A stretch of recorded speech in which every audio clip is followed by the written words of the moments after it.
Hello everybody, in today's video we're going to be going over the severe weather risk for tomorrow in parts of the Great Lakes and the Ohio Valley. This is going to be moving over the next 2 days, so for tomorrow and for Thursday is when we have that threat of severe weather. We're going to be timing it out for you guys and giving you all the information you need to know, so make sure you are staying tuned all the way until the end. Here's a look at the current National Weather Service page. As you can see, we have some air quality alerts in effect for parts of the Northwest, as well as a few more air quality alerts just kind of scattered in the central U.S. We have some dense fog advisories in parts of the Mid-Atlantic and the Tennessee Valley, and then we have a few more air quality alerts in parts of New England, and especially for central and northern New England. We have a few heat advisories that are just pretty much moving from the entire central part of the country in through parts of the southeast. So that goes from Montana down through the Dakotas, in parts of Wyoming, Nebraska, Minnesota, Iowa, Illinois, also into parts of Kansas, Missouri, Oklahoma, Arkansas, Texas, Louisiana, Mississippi, Alabama, Georgia, and a little bit of Tennessee. So a fairly wide area where we have some of those heat advisories currently in place. We have some excessive heat watches in effect for parts of central Iowa and some parts of southern Minnesota, and then we have some excessive heat warnings in effect for eastern Montana and a little bit of northern Wyoming. Other than that, we don't have many other watches or warnings currently in place. Yesterday, we had a high temperature of 109 degrees in Rio Grande Village, Texas, and we had a low temperature of 26 degrees in Peter Sinks, Utah. The highest rainfall report was 3.98 inches in Fayetteville, Arkansas. No snowfall reports as of yesterday. So here's a look at the NAM 3KM model. Later on, we're going to be taking a look at the Storm Prediction Center page to kind of show you where the main area of risk is. For tomorrow, the area that you're going to want to pay attention for is going to be within this area generally. So within this area, just in general, is where we're going to be dealing with the strongest of the severe weather for tomorrow. Then the greater Ohio Valley and Great Lakes area will be impacted as we get into Thursday with most of that severe weather. So you can see how we have just scattered storms into the Ohio Valley by this point. This would be around 4 p.m. Central Time on tomorrow, and you can see that we still have some of those storms into the Ohio Valley, nothing really too severe. We have a bit of rain into parts of the upper peninsula of Michigan, but again, nothing really too widespread or too severe by this point.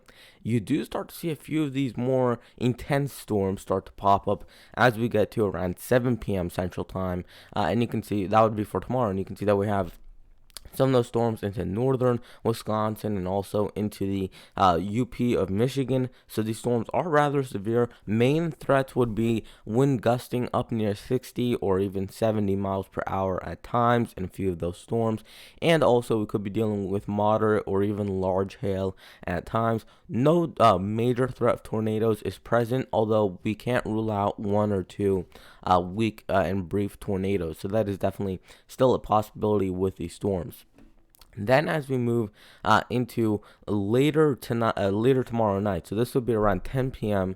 Central Time, and you can see that we still have some of those storms in through central Wisconsin, and then just general rainfall in through northern Michigan. So nothing severe in northern Michigan, but you would be dealing with some of that rain by that point. Steady rainfall should help out and just kind of cover a brief, bring a bit of rainfall into those areas. So nothing really too major for those places. Then as we move into the early morning hours on Thursday, this would be around 1 a.m. Central Time, 2 a.m. Eastern, and you can see that we still have mainly scattered rainfall from the lower Great Lakes into parts of southern Canada, but we do still have a few embedded areas where we have some of the bigger storms and the bigger clusters of severe weather. Here to be by 4 a.m. Central, 5 a.m. Eastern tomorrow, and you can see that again, more scattered rainfall still in through anywhere from upstate New York all the way to Illinois and Iowa. We may have some embedded storms here and there, but again, these are going to be isolated storms by this point. We're not going to be dealing with anything widespread, mainly a rainmaker by this point. So nothing that's going to be really too intense or too impactful. And then you can see everything shifts to the south. You see some of that rainfall pop up, not too many really strong severe storms. So most of the severe weather is going to stay up into Wisconsin and Michigan, but we may deal with potentially a little bit of rainfall or brief severe weather in areas like the Ohio Valley or into the Northeast.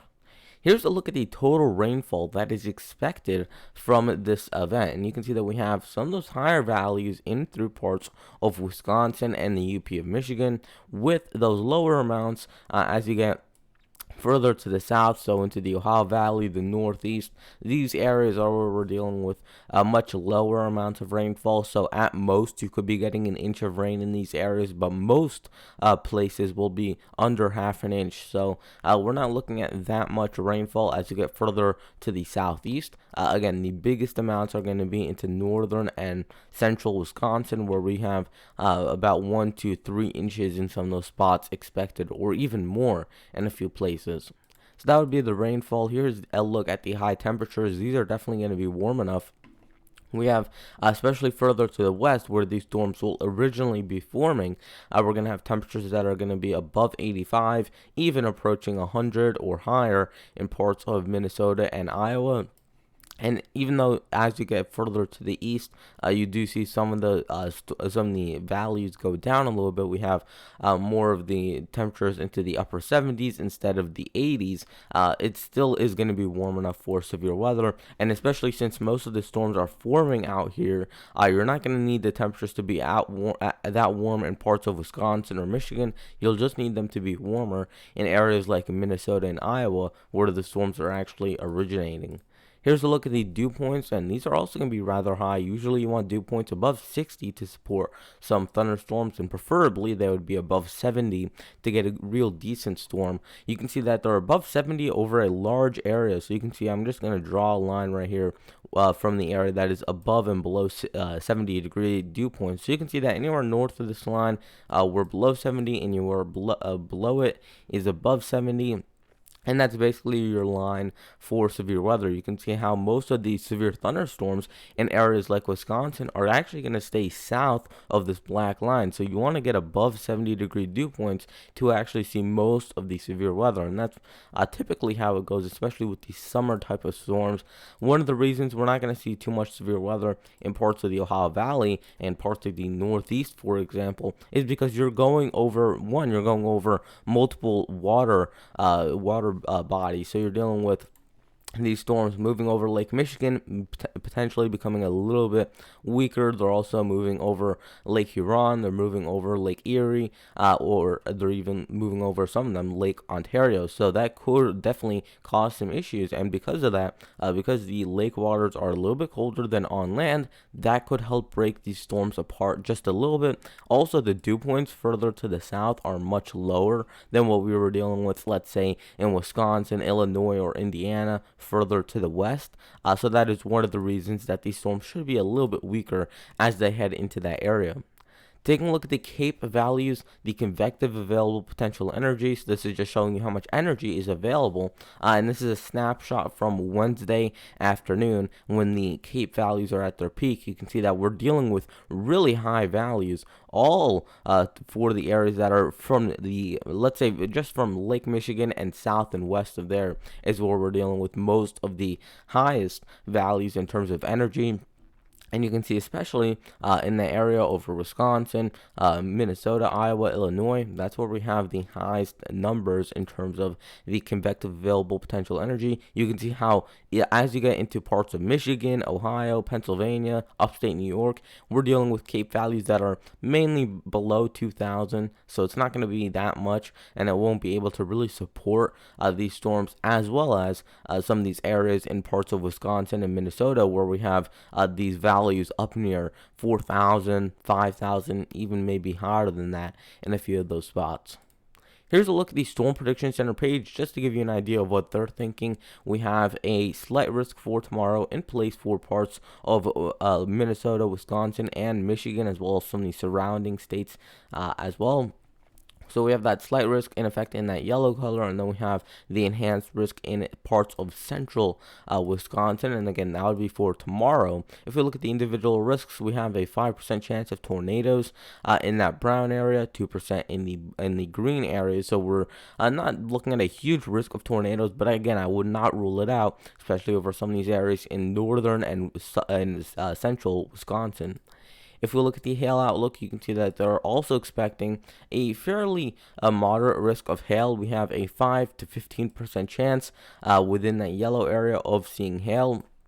So we definitely have a threat of seeing some hail over the next couple of days. And again, this is only for Wednesday, so I don't have the map pulled up for day 3.